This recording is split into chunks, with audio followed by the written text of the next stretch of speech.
Hey guys, this is Adam Lane with Pocketnow.com, and Nokia just released Symbian Belle for the Nokia N8. It's a new operating system, lots of little upgrades, and we're going to check it out.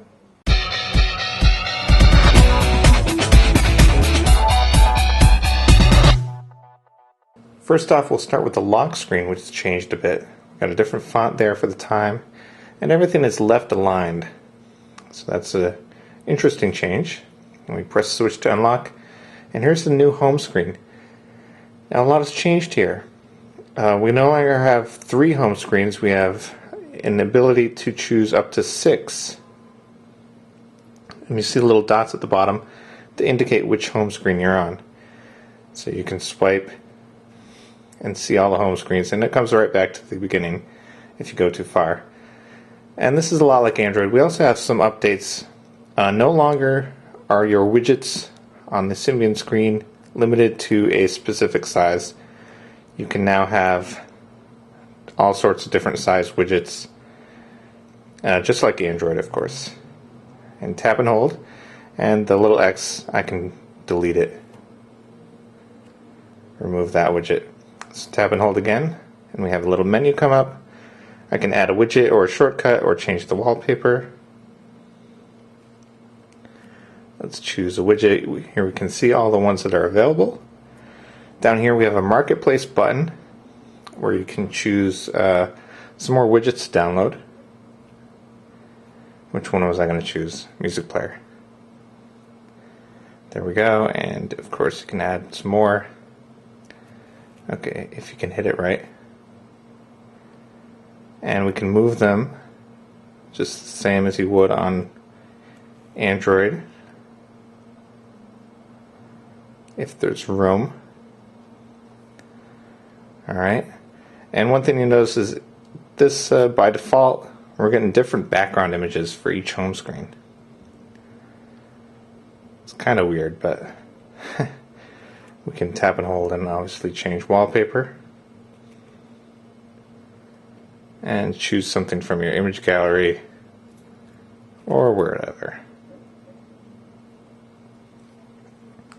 Another change is the buttons at the bottom. We no longer have text telling us what these do, and they actually have different functions now.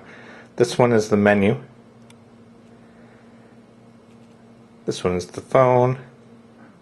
And we have more cryptic hieroglyphs at the bottom, kind of ambiguous buttons. And this one is the app tray. Well, the application listing. And it's all one list now. There's no longer the top list with an application button. It's all one list that we can scroll through. But there are still folders. I just made that games folder. Now if I tap and hold on this, I can move that to the folder. And now I have a couple of them in there. I also have a search button, so you can find, really easily filter through the applications. Okay, so this button down here still does the same thing. It also brings up the application launching interface there. But tapping and holding on that button gives you the multitasking interface as usual. One thing, maybe a little bug. Get into the marketplace, at least today, the OV Market store. It was giving me some errors. See, we got unable to connect, so at least for today I'm not able to download any more programs. One thing I noticed that was new, launching the camera seems to be very, very quick. You just saw how quick that was. It seems to be a little bit improved. And we have a slightly different interface here. Oh, there's the back button, there's a menu. There's another menu.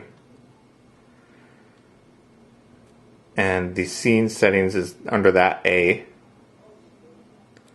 And there's your flash options. And your shutter has moved to the right side.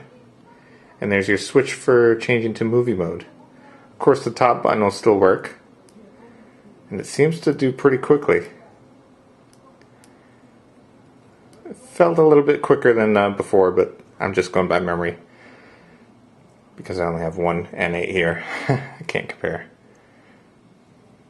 Okay, so now let's look at the browser. This I was a little bit disappointed in.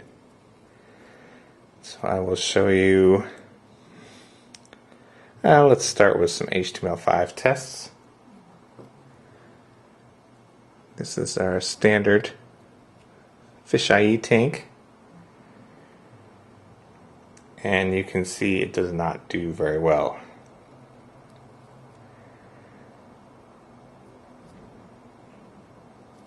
Not good at all. Let's do another one. Now here's something interesting. The browser is identifying itself as Apple Safari. And well, it doesn't do too well with the HTML5. Let's go to a regular website. Here we're loading Pocketnow. This is the desktop view, which I bookmarked.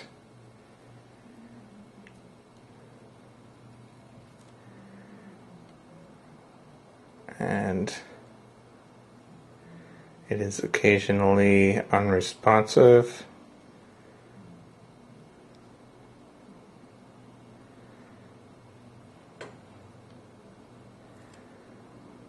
So we can see how slow that is.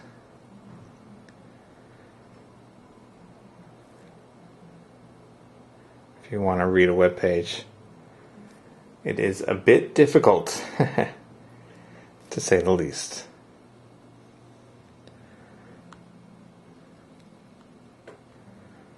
Okay, not terribly smooth at all. Other apps have been updated a little bit with the new interface, the new buttons at the bottom. There's your maps. And something I liked in the calendar is it kind of scrolls through these appointments, so you see that there's more there. Nice little touch. Now, don't forget about the new notification bar. This upper area has changed a lot from previous versions of Symbian. And we now can pull it down and see your notifications. Missed reminders, new messages. We also have controls, toggle controls for Wi-Fi, mobile data, Bluetooth, and the profile silent mode, which is good because previously it was kind of complicated to shut off Wi-Fi. So that's just like Android and iOS 5 now. One thing that was annoying, I couldn't find the option to turn on the power saver mode. It doesn't seem to be available anymore. Normally I could go tap the battery and turn on power saving mode and would get a lot more battery life out of the device. That seems to be gone. Anyway, overall, I really like this Symbian Belle upgrade. It's very familiar, a lot like Android. But some of the widgets, I'm not so sure that they need to have all sorts of different sizes. It's kind of messy, everything looks out of place. Each widget has a different design. But it's a little faster. I love that the camera is a little faster. So that's Symbian Belle. Give us a thumbs up if you enjoyed this video, and that's it for now.